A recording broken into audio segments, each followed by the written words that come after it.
Hello, my friends. This is Quaint and Curious Volumes. My name is James. So, Hannah over at Hannah's Books has tagged me to do the university tag. This was a tag created recently by one Joe Spivey, an overcaffeinated sesquipedalian of British extraction. And when you are tagged for a tag, you do the tag.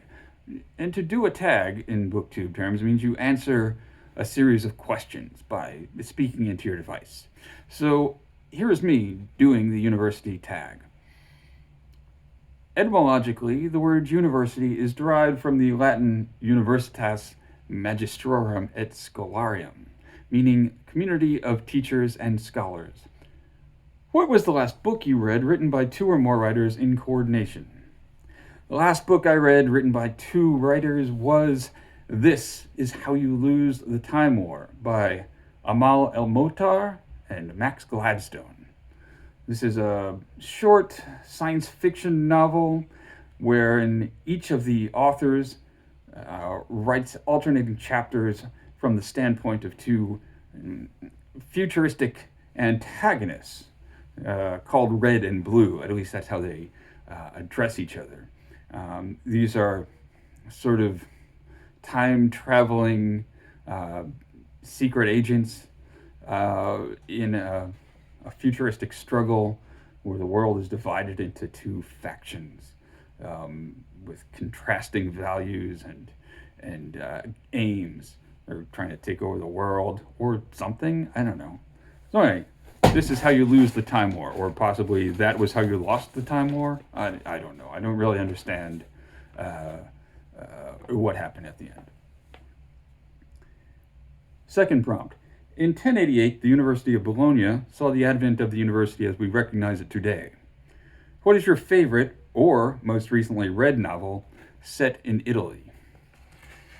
So, I recently read Middlemarch, which has a chapter or two set in Italy, but most of it takes place in England.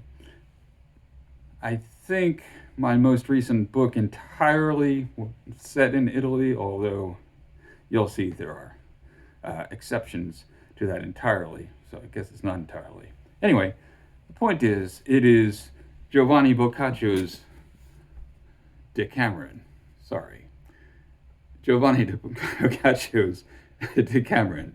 This is a collection of stories from the Middle Ages. They're united by a frame narrative. The story is during an outbreak of plague in Florence, a group of 10 young people remove themselves to a country retreat for 10 days to escape the worst of this outbreak, trying to flatten the curve, as we would have said in 2020.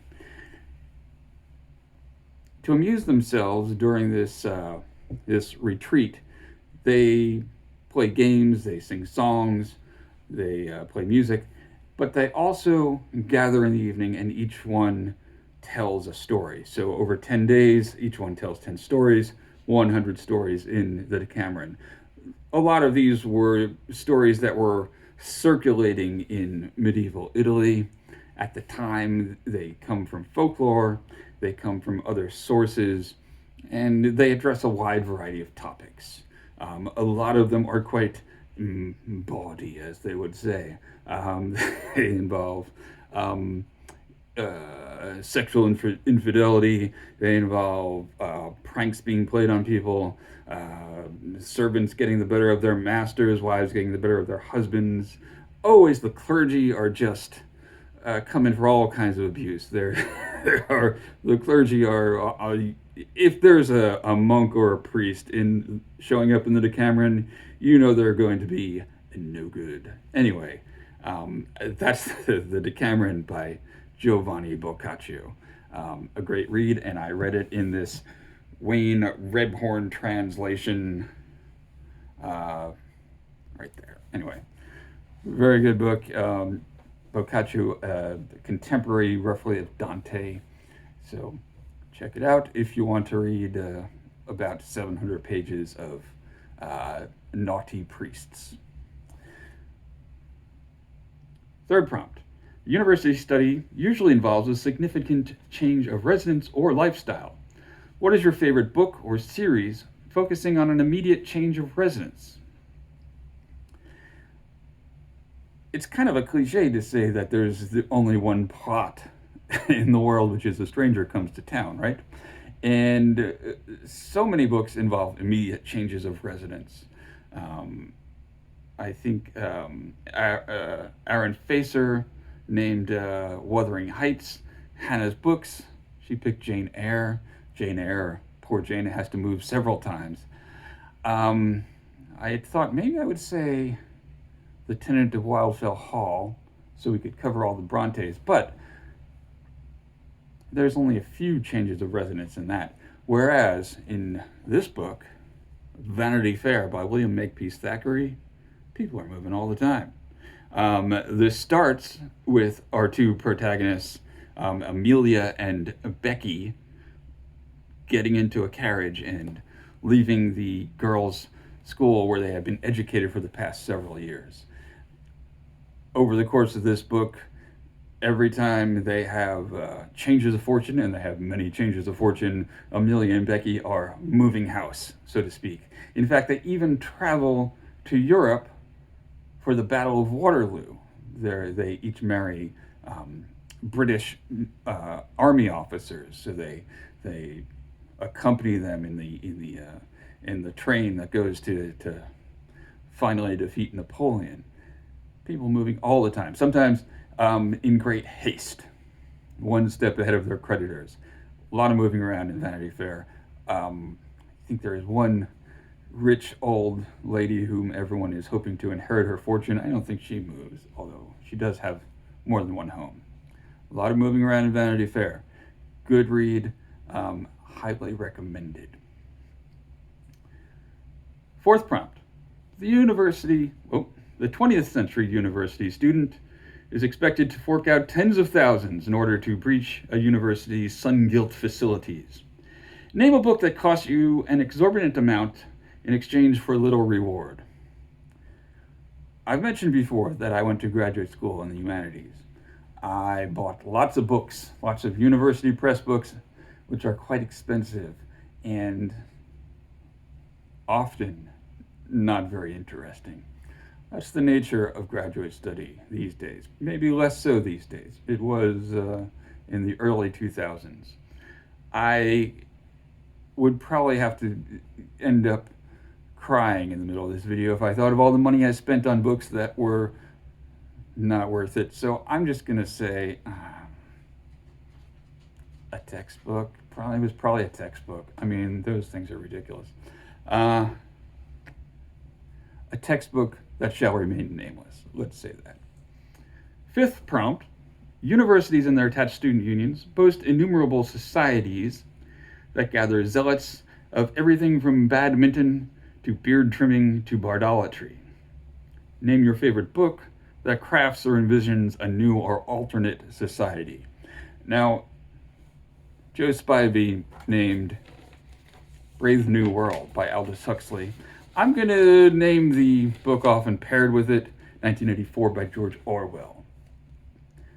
1984 by George Orwell was not my introduction to George Orwell. I had read Keep the Aspidistra Flying and Coming Up for Air before I read 1984. I think that's probably unusual.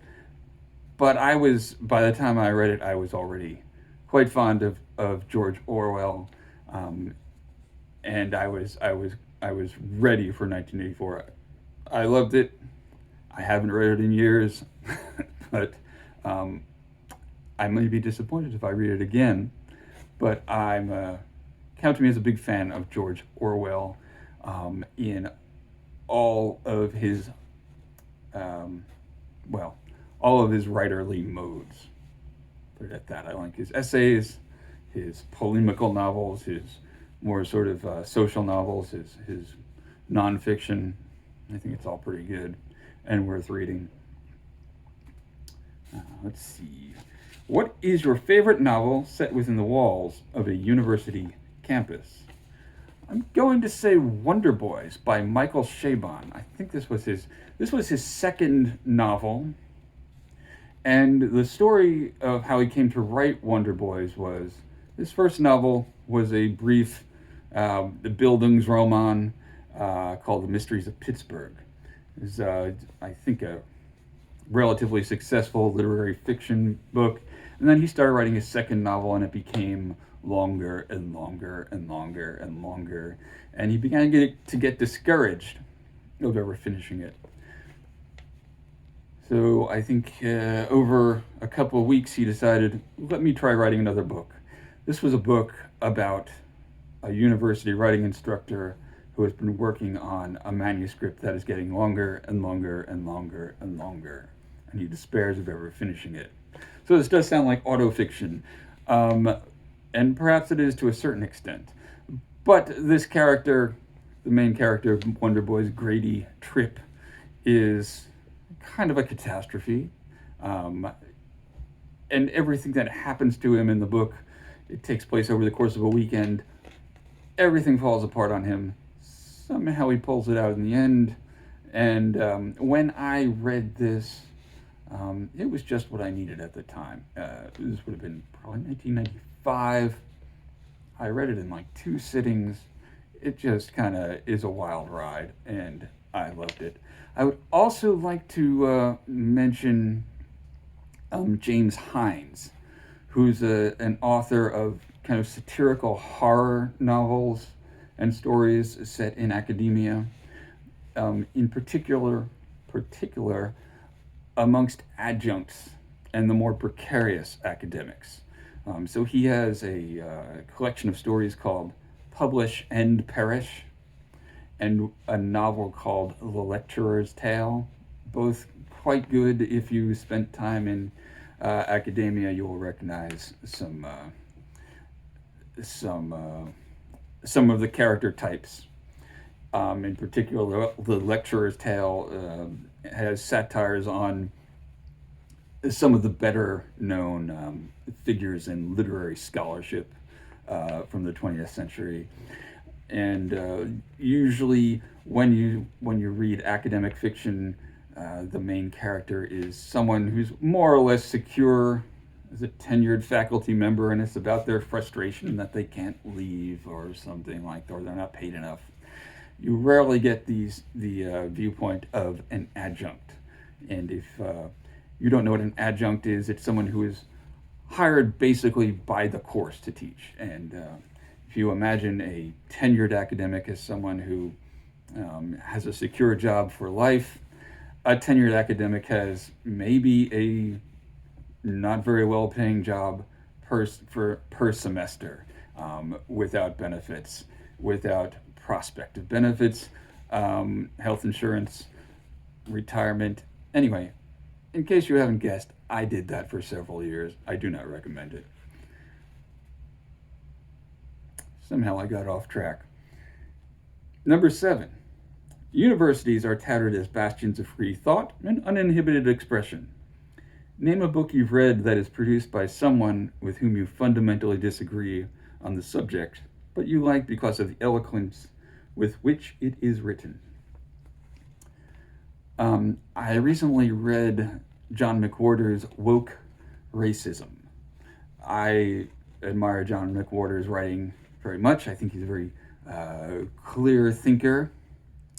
I don't think he quite makes his case that social justice ideology is a new religion. And ultimately, his book fails on that point. He does deliver some, I think, trenchant critiques of social justice ideology, in particular the Ibram X. Kendi and Robin DiAngelo mode, which he calls Kendiangelonianism, I think. I don't think Kendiangelonianism is a new religion, which is what he's trying to say. I'm sorry, no. Number 8. Universities pride themselves on cherishing outpourings from previously silenced or oppressed minorities. Name a favorite book written by someone from an underrepresented group. I will always recommend Invisible Man by Ralph Ellison. as a favorite, not just of African American literature, but of American writing. If you haven't read this book, do yourself a favor, get a copy. It's completely crazy. Each chapter, especially the first 5 or 6 chapters, each one is a new world, a new set piece that ups the ante on what came before. I can't believe it hasn't been made into a disappointing movie or a series of movies. It's not like anything else I've ever read. I wish if I could wave a magic wand and have I don't know. I would love to talk to Ralph Ellison about that book. I wish he had written 5 more like it instead of just that one. What a talent! What a crazy ride this book is. It took me a long time to get to it. I think partly it suffers from sharing a title almost with another classic work of literature that has nothing to do with it. But Invisible Man by Ralph Ellison, probably one of my 5 favorite books of all time. Number 9 and final prompt in the tag. University study can be riddled with dense, impenetrable scholarly tomes. What is your favorite piece of interpretive nonfiction written by an academic? I'm going to say Real Country by Aaron Fox. This is an ethnomusicology work from about 10 years ago. It is a study of life in a South Austin country music establishment, a bar, a honky-tonk, as you might say. So it involves not just the country music performers who play there.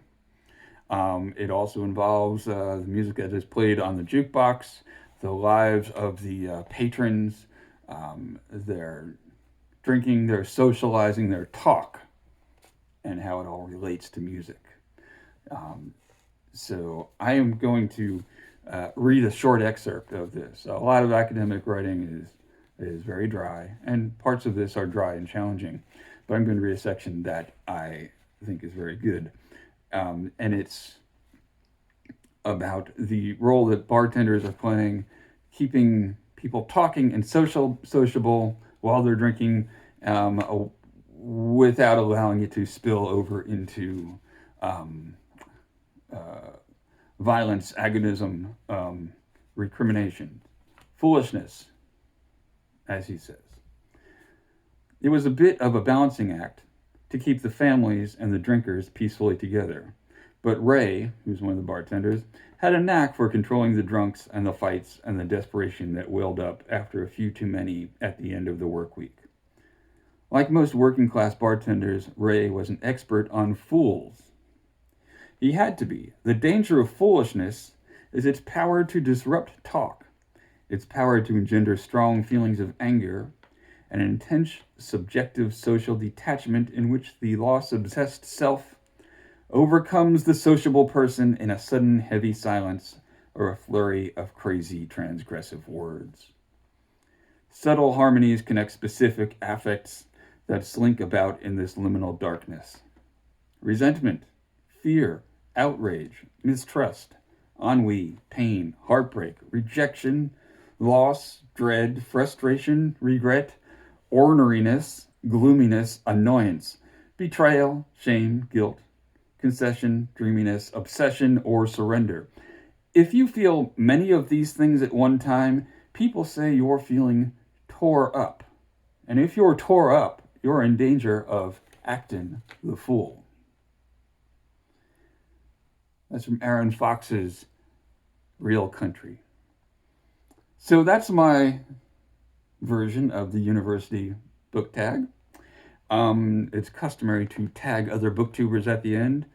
I'm going to tag another recent addition to YouTube. She's been on longer than me. I've mentioned her before. Jamie B at Jamie B's Books. She's also a knitter and a rescuer of cats. Her channel is very much worth checking out. I'm also going to tag Libro Paradiso, who joined BookTube about the same time as I did.